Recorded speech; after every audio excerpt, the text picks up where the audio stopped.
ரவா உப்புமானா தான் பிரச்சனை. ஆனா இட்லிய வச்சு உப்புமா செய்றதுனா எந்த பிரச்சனையும் இல்ல. செய்யலாமா?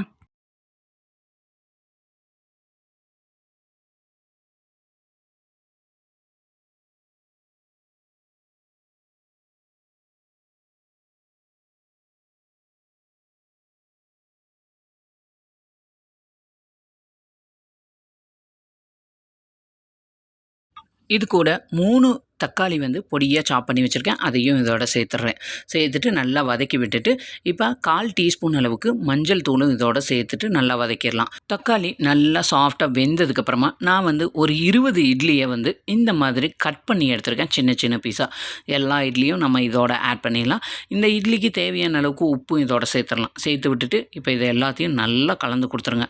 நல்லா மிக்ஸ் பண்ணி விட்டுட்டு, இது கூட கடைசியா ஒரு 1/4 கப் அளவுக்கு தண்ணி மட்டும் இதோட ஆட் பண்றேன். ஏன்னா, நல்லா சூடாகி வரும்போது நல்லா சாஃப்ட்டா இன்னும் வெந்து கிடைக்கும். இப்ப இதுக்கு மேல கொஞ்சமா கடைசியா மல்லி இலைய வந்து மேலாப்புல தூவி விட்டுருங்க. தூவி விட்டு லிட்ட போட்டு க்ளோஸ் பண்ணி ஒரு 8 டூ 10 நிமிஷம் சிம்லயே வச்சுட்டு, அதுக்கப்புறம் ஸ்டவ் ஆஃப் பண்ணிருங்க. நல்லா கொதிக்க கொதிக்க லெஃப்ட் ஓவர் இட்லி வச்சுட்டு சூப்பரான ஒரு இட்லி உப்புமா ரெடி ஆயிரும்.